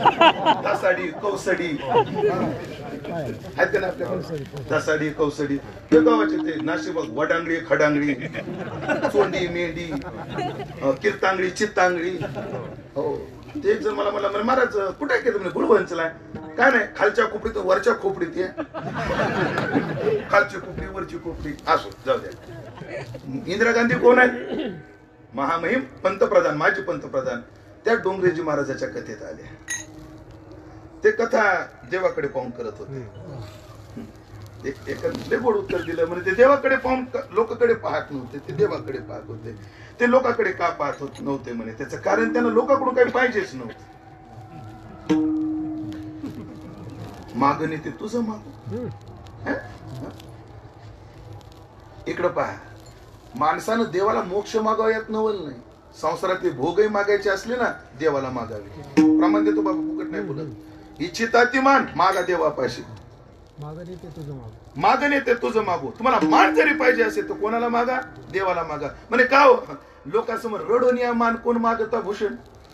अरे देवे दिले तरी गोड, राही रुची आणि कोड. काय तत्वज्ञान आहे तो कोपरायचं, राही रुची आणि कोड. हा म्हणून पाहत होते देव, लोकांकडे पाहत होते. पण लोकांची चलबिचल थोडी जाणवली, थोडी मान वर केली तर कोण आल्या होत्या? इंदिरा गांधी. तर डोंगरेजी महाराज म्हणले मोहतरमा आप जो भी हो वहां से वापस जाइए, मेरे प्रभु की कथा में विक्षेप हो रहा है. कोण? डोंगरेजी महाराज. आज आम्हाला काय झालं कोणास ठाऊक, माजी सरपंचाच्या मागे धोत्र फिटेपर्यंत. ते आमचे वेदांताचार्य निवृत्ती महाराज इंदुरीकर म्हणत असतात, या या या बस. संत कोणाला मागे लागत नाही, सेवी ते साधू संत. म्हणून वेधला माझा हे त्यांच्या स्वरूपाच्या अंगाने झालं, कार्याच्या अंगाने. लोपले ज्ञान जगी हितनी नती कोणी. कोणीच ज्ञान लोपलं होतं. जगन्नाथांना फार गोड बोलले होते. अण्णा म्हणले ज्ञान लोपल कसं? सुसडा सूर्यकणाच्या राशी ते एक आयतना ज्ञानाशी. अस्तमानाचे जयाशी आडनाव नाही. तुका म्हणे आस्त त्यांच्यात उदो त्यांच्या तेजा नास्त. महाराजांचं प्रमाण आहे. आस्त नाही आता येतची मोहरा. महाराजांचे वचन. ज्ञान कधीच असताना जात नाही, लोपलं कसं? अण्णा म्हणायचे ज्ञान लोपण्याची कारण होती. म्हणजे काय? वेदातून ज्ञानाचं माध्यम वेद होते, पण वेदाने आपलं ज्ञान अधिकार भेदात लोपलं होतं. काल आम्ही चिंतन केलं बरं, किती दोन विरोधी वचन ज्ञानेश्वरी मध्ये. उपरी दशोपनिषदे जे उदारे ज्ञान मकरंदे. उपरी दशोप 2 मिनिट. उपरी दशोपनिषदे जे उदारे ज्ञान मकरंदे. म्हणजे वेदाला उपनिषद म्हणजे वेदच की हो. ते कसे आहेत म्हणजे ज्ञानाच्या बाबतीत उदार आहेत. ते ज्ञानोबराय पुढे म्हटले वेद संपूर्ण होय ठाई पण कृपण व्हायचा आण नाही. काय म्हटले? कृपण व्हायचा आण नाही. मग वेद कृपण का उदार? दोन आहेत ना. आणि मग एक आहे याचे उत्तर मी देणारा कोण, पण माझा भाव असा 3 वर्णा करता उदार आहे, पण स्त्री आणि शूद्रा करता कृपण आहे. म्हणून ते वेदाचं ज्ञान अधिकार भेदात लोपलं. शास्त्रातलं ज्ञान मतांतरात लोपलं. शास्त्रातलं ज्ञान मतांतर. त्यांचं मोक्षाचं स्वरूप वेगळं, त्यांचं स्वरूप वेगळं. हे मत मानावं का ते मत मानावं, मतांतरात लोपलं. पुराणातून सुद्धा काही ज्ञान मिळत होतं, पण ते कथांतरात लोपलं. अधिकार भेदात लोपलं. पुढं शास्त्राचं मतांतरात, पुराणांचं कथांतरात. अजून काही ग्रंथ होते पण संस्कृत भाषा लोकांना कळत नव्हती, पण ते भाषांतरात लोपलं होतं. म्हणून वेदाच्या अधिकार भेदात लोपले ज्ञान जगी. शास्त्राच्या मतांतरात लोपले ज्ञान जगी. कथांतरात लोपले ज्ञान जगी. भाषांतरात लोपले ज्ञान जगी. हे अण्णाचा युक्तिवाद आहे. पण तुकोबरायचं स्पष्ट प्रमाणे ज्ञान का लोपलं? अर्थे लोपले पुराणे. नाशिकेला शब्द ज्ञान ज्ञान का लोक स काली न महता प्राण्या कामी भर देहाची वरी आदर. म्हणून एक झाला विसर आत्मबोधाचा. त्या प्रल्हादाला विचारलं बाकीच्या मित्रांनी, का रे तू आम्ही एकाच गुरुकुलामध्ये राहतो, पण तू जे बोलतोय तू शिकला कुठे? ते भक्तीचं जे बोलतो तू शिकला कुठे? ते म्हणे मी आईच्या गर्भामध्ये शिकलो. का रे मग तू आईच्या गर्भामध्ये शिकला, तुझ्या ध्यानात तुझ्या आईच्या ध्यानात का नाही? तुला आठवतं भागवतात वचन आहे, तुला आठवतं तुझ्या आईला ते का आठवत नाही? प्रल्हादाने 2 हेतू दिले का आठवत नाही तिला आईला. मग त्याचं पहिलं कारण आहे म्हटले तर तू दीर्घ काला एक तर काळ खूप गेला म्हणून. स्त्रीत्वाच्य ती स्त्री आहे म्हणून. इथं स्त्री लिंगवाचक नाही वृत्तीवाचक घ्यायचं. स्त्री ना स्त्री स्त्री स्वभावाचा विचार तिथे टिकेत खूप गोड मस्त चिंतन स्वामी अकानंदांनी केलंय की स्त्री काय इथं लिंग घेऊ नका, स्त्री वृत्ती घ्या. वृत्ती घ्या. वृत्ती काय? स्त्रीचा स्वभाव अतिसंग्रही असतो. स्त्रीचा स्वभाव काय असतो? संग्रही असतो. काही जर नसलं की ते असं तेव्हा एवढं आहे ना आता हिवाळीच्या वाटत लक्षात येतं आपल्याला. फिनोलेक्स आणलं पाणी शेत पिकली सोन्या शेत पिकत नाही पण रस्त्याच्या कडा मात्र पिकतात एवढ्या.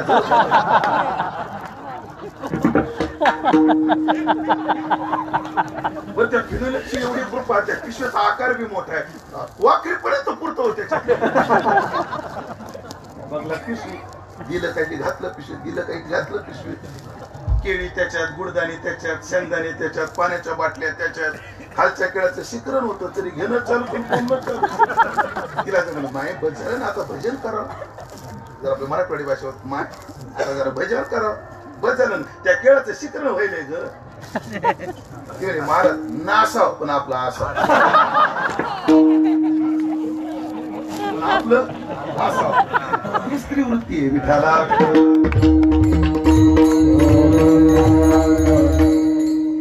तू दीर्घ काला स्त्रीत्वाच्य स्त्री आहे म्हणून तिला त्याचा विसर पडला.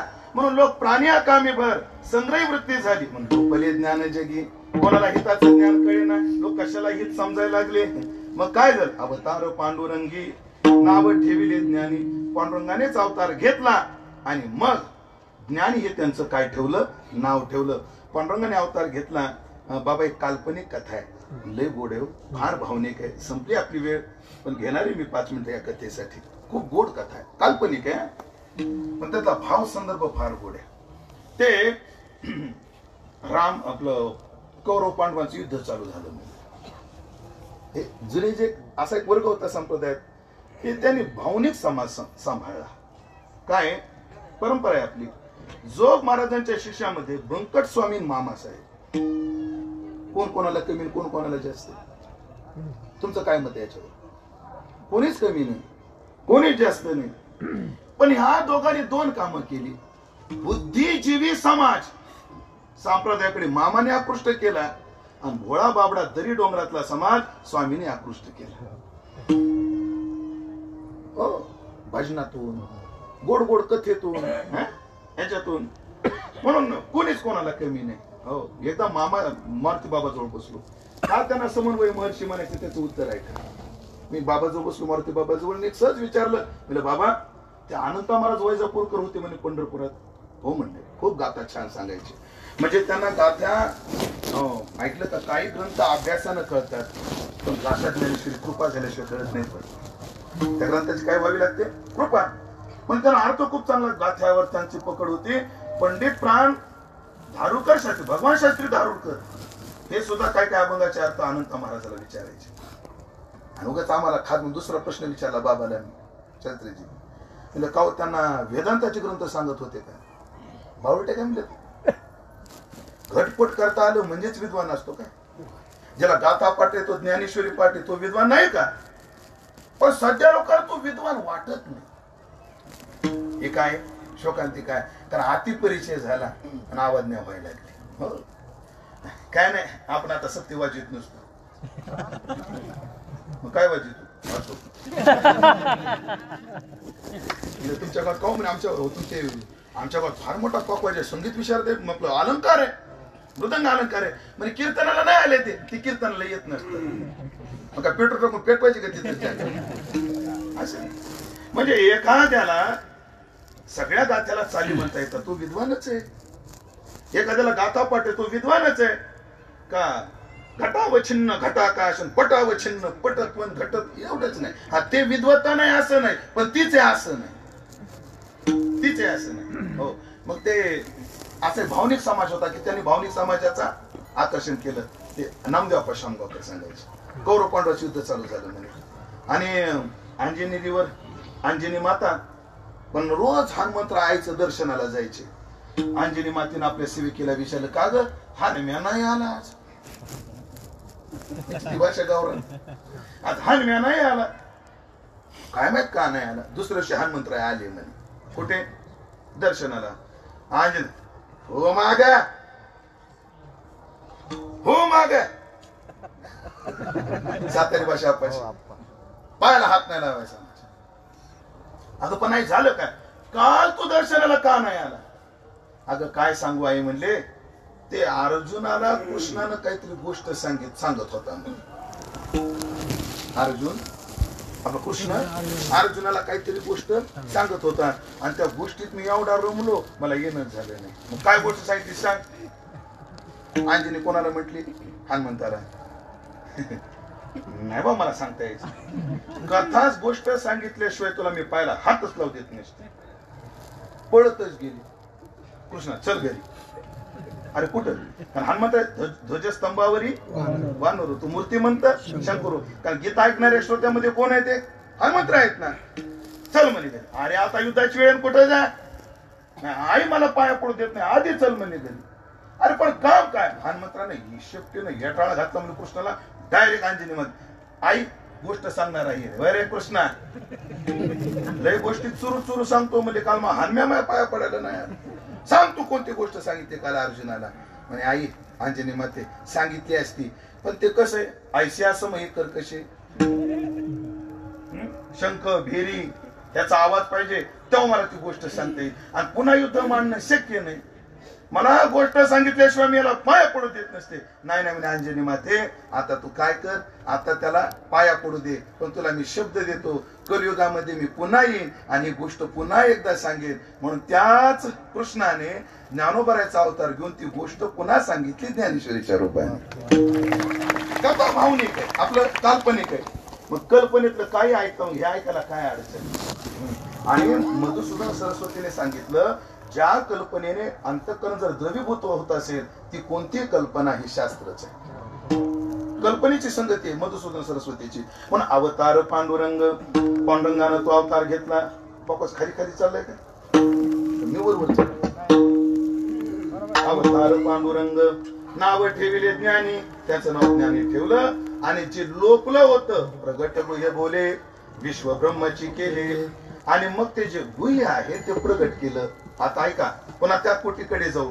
अधिकार भेदात लोपलेलं, पुराणांच्या मतांतरात लोपलेलं, आपलं शास्त्राच्या मतांतरात लोपलेलं, पुराणांच्या कथांतरात लोपलेलं, आणि काही संस्कृत ग्रंथांच्या भाषेत लोपलेलं ज्ञान प्रगट गुह्य बोले, ते गुह्य प्रगट केलं. आता गुह्य काय आहे? 9व्या अध्यायातील पहिल्या श्लोकात उत्तर सापडून जातं. राजविद्या राजगुह्यम, हे विद्याचा राजा आहे आणि गुह्य.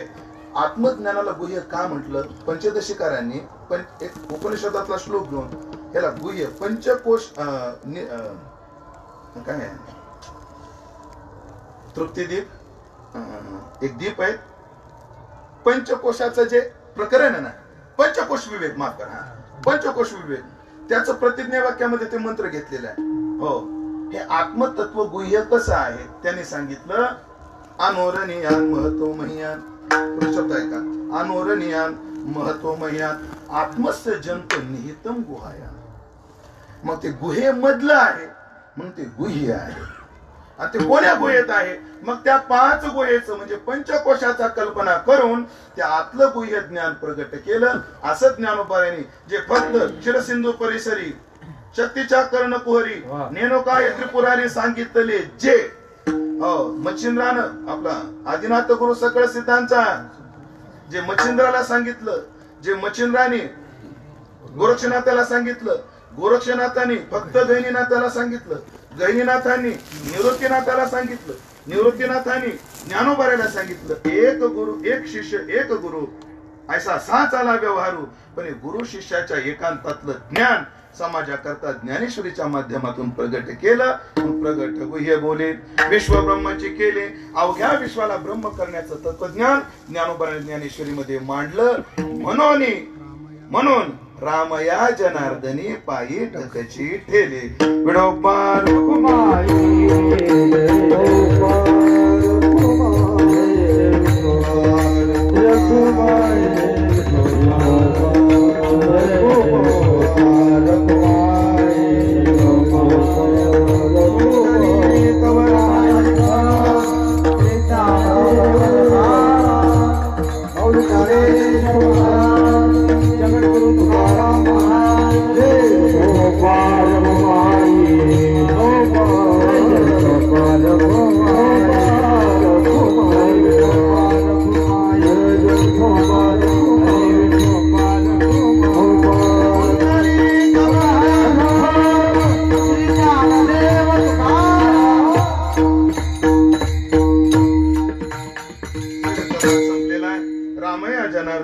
जनार्दन आणि एका जनार्दन असे 3 शिष्य जनार्दन स्वामीचे होते. त्यामध्ये रामया जनार्दन यांच्या 2 आरत्यात, आरती अनंत भोजन, आरती ज्ञानराजा. फार गोड आहे. मला असं वाटतं रामेश्वर भट्टांनी अख्खं जीवन म्हणजे शरणागतीपासून जेवढा तुकोबराला अभ्यासलं तो सगळा अभ्यास 4 अभंगात ग्रथित करून ठेवलाय. आणि अजून पहा, ते रामेश्वर भट्टाचे 4 अभंग आहेत ना गाथ्यातले, हो ते उच्चारायला सुद्धा अवघड आहे. त्याची संत द्यावी लागते. हो, संत ग्रह मेळी जगदांध्य गिळी, पहिलं उदयाचळी भाणो तुका, शास्त्र शिष्टाचार अविरुद्ध क्रिया, तुझी भक्तराया देखी येली. म्हणून चरित्रातले तुकोबरे अनेकांनी मांडले असतील, पण तात्विक तुकोबराय मांडणारा एकच शिष्य आहे, ते म्हणजे रामेश्वर भट्ट आहेत. म्हणून सगळं समग्र तुकोबरायचा आवाका त्याने 4 अभंगात जसा दाखवला, तसा रामया जनार्दनांनी अख्खा आवाका ह्या 3 चरणामध्ये आणला. आणि तुम्हा आम्हाला ज्ञानेश्वर महाराज स्वानुभवातून समजावून सांगितले की मी का त्यांच्या नादी लागलो. साधा शब्द वापरतो, मी का त्यांना समर्पित झालो. हे ज्ञानियाचे राजे आहेत, महाकैवल्याचं तेज आहे. सगळे साधू संत यांचं सेवन करतात. लोपलेलं ज्ञान जगाला हित कळत नव्हतं, हितावर रूढ करण्याकरता. हो, म्हणून काय तरी हा ही नपसता हे गोटी, तरी का देव सोडती गाठी. मग कैसे आम्हा भेटी परमार्थेसी, हो तो अज्ञानाची अंधारा, हो संतीत जन्म होरा, तो आत्मप्रकाश मंदिर आतू आणिले, एवढा तुम्हा आम्हा थोर केला येणे उपकार. म्हणून हा व्यास सहोदर संजयो म्हणे. अर्जुनाबद्दल संजयचे शब्द आहेत. हे शब्द आपण ज्ञानोबरा करता वापरू. हित निनती कोणी, आणि त्यांना पांडुरंगाने अवतार घेऊन हे सगळं काय केलं, आम्हाला हिताचं ज्ञान करून दिलं. आणि हित फक्त ज्ञानात आहे, याच्या करता प्रगट गुह्य बोले विश्व ब्रह्मची केले. त्या ज्ञानाला कोणतीच परिसीमा न ठेवता असं व्यापक ज्ञान, ऐसे व्यापक ज्ञान भले जयाचे हृदय चुजविता आले. आणि असं उंचीवर आम्हाला नेऊन ठेवणारा एकमेव संत आहे. म्हणून रामया जनार्दनाने पायावर डोकं ठेवलं. मलाही असं वाटतं की ज्ञानोबाराच्या नगरीत आपण आलेलो आहोत, पण ज्ञानोबाराच्या चरणावर आपलं सदैव आपण नतमस्तक झालो पाहिजे. ठीक आहे, ज्ञानोबारा आता प्रत्यक्ष आम्हाला दिसत नसतील, कारण ज्ञानोबारा डोळ्यानं दिसायला सुद्धा भाग्य लागतं. पण ज्ञानोबारा ज्ञानेश्वरी वेगळी नाही. आपण ज्ञानेश्वरीवर जरी लक्ष ठेवलं, ज्ञानेश्वरीमध्ये जरी चिंतन केलं, ते सुद्धा म्हणजे ज्ञानेश्वरी वाचणं म्हणजे काय आहे. ज्ञानेश्वरी वाचणं म्हणजे साक्षात ज्ञानोबाराशी केलेला संवाद आहे. ज्ञानेश्वरीचं वाचणं म्हणजे काय, नेत्रानं केलेला तो संवाद आहे. आणि संवाद आपल्याकडून घडावा, ज्ञानेश्वरीची सेवा घडावी. महाराज निदान आपण प्रवचनकारांनी कीर्तनकारांनी एक ठरवावं, आपण सगळ्यांनी ठरवावं. नाही आम्हाला ज्ञानेश्वरी पाठ होणार, पण निदान ज्ञानेश्वरीतल्या 100 ओव्या तरी आम्हाला पाठ असाव्या. आणि रोजच्या प्रवचनात कीर्तनात 1-2 तरी ओव्या याव्या. महाराज एक विशिष्ट वक्ते त्यांचं आळंदीत कीर्तन झालं. कीर्तन झालं त्यांनी मला अभिप्राय विचारला.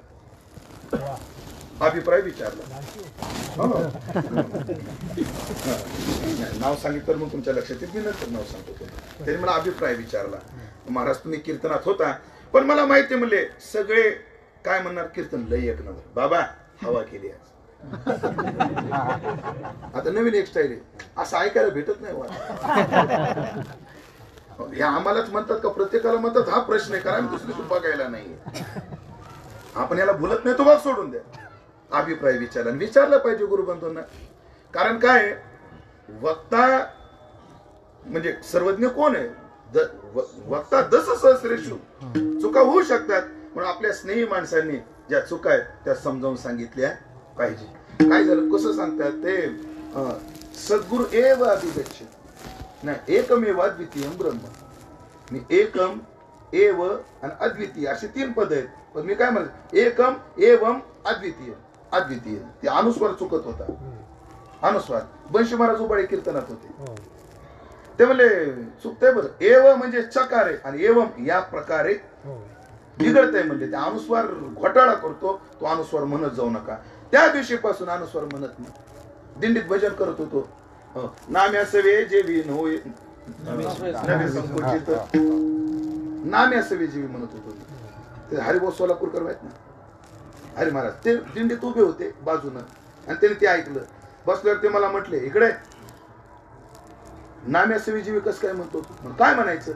तू कोबरानी नाम्या म्हणायचं. आपण म्हणायचं नामाया सवे जेवी नवे संकोचित.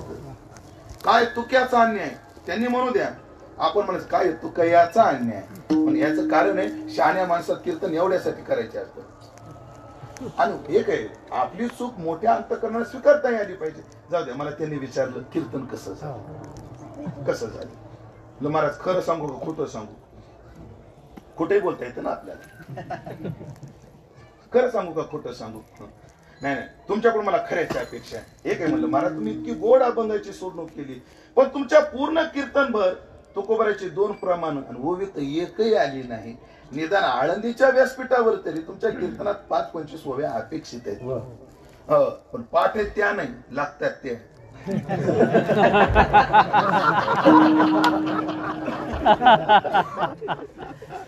बरोबर आपला विषय झाला ना. संदर्भ पाहिजे त्या ओव्याचा. त्या ओव्याला काहीतरी भाव पाहिजे. असं अर्थात मला एवढंच म्हणायचं की आपण सर्व ज्ञानोबराच्या नगरीत राहतो ना ज्ञानेश्वरीची सेवा केली पाहिजे. महाराज करणारे लोक आहेत. नेवाशाजवळ एक बाई आहे तिने 1100 पारायण केले ज्ञानेश्वरीची. किती? 1100. तुमच्या मनात रिकाम टेकडी आहे असं संसारातली बाई आहे. महाराज ती घरातली सगळी का बंसी महाराज तांबे यांचा अनुग्रह आहे त्यांना. लहानपणापासून ते त्यांच्यासोबत होत्या. तर सगळी घरातली कामं करून नारायण महाराज 3 दिवसाला एक बाई पारायण करतील. ती नवऱ्याला म्हटली मला लग्नाला पाठवू नका काही नका फक्त वर्षातून मला 10-15 दिवस आळंदीला येऊ द्यायचं. ती बाई वर्षातून एकदा आळंदीला येते आणि 10 दिवसात आजान वृक्षाखाली 10 पारायण करतील मग जाते. आजची स्थिती अशी महाराज त्या बाईकडे पाहिलं बोलू का एक वाक्य विषय लंपट 2 मिनिटं त्याच्याकडे पाहू शकत नाही. हे तेज आहे. आणि आपल्याला कीर्तन करायला कोणती ओवी आडू द्या ती बाई लगेच ओवी सांगते. हे सेवा आहे. एक माणूस पाहिला 2500 ज्ञानेश्वरीचे पारायण केले. चंद्रशेखर महाराजांचे पंजोबा त्यांनी ज्ञानेश्वरीचे 2700 पारायणाची नोंद आहे. अशी केलेली कितीतरी आहेत. किती? 2700. मग मला कधी कधी लक्षात येतं वाटतं संसारातले जर एवढी सेवा करतात आपण देवाला सोडलेली किती सेवा केली पाहिजे ज्ञानेश्वरी. पण आपल्या सगळ्याच्या अंतःकरणात ज्ञानेश्वरी म्हणजे ज्ञानोबराय आणि ज्ञानोबराय म्हणजे ज्ञानेश्वरी विषयी प्रेम निर्माण व्हावं अशी प्रार्थना या प्रसंगी करतो. सेवेला पूर्णविराम देतो. खरं तर मी 1 तासच बोलणार होतो पण बोलत बोलत ढासाळ गेलो आणि ऐकलं का मी प्रमाण खूप कमी म्हणले. त्याचे 2 कारण. मी म्हणलं दाट पेरल्या कलीच बारीक पडत. जाणकाराच्या लक्षात येत असेल जवळजवळ 2.25 कीर्तनाचं भांडवल वापरले आहे. खरे का नाही? 2.25 कीर्तनाचं. माऊली कुठे? 2.25 कीर्तन केले. वेळ संपला नाही तर ते कोरभर आता केलं असतं सांगा तुम्ही दुप्पट मी लगेच करतो. असं विनोदाचा भाग सोडा. तात्पर्य म्हणून ही सेवा जोग महाराजांच्या कृपेने सर्व गुरुवारांच्या कृपेने त्यांच्या चरणी समर्पित करून कोणाचाच नामोल्लेख न करता सकळा चरणी जीव माझा अभाव व्यक्त करतो. वाणीला पूर्णविराम देतो. ज्ञानेश्वर झालं. ज्ञानेश्वर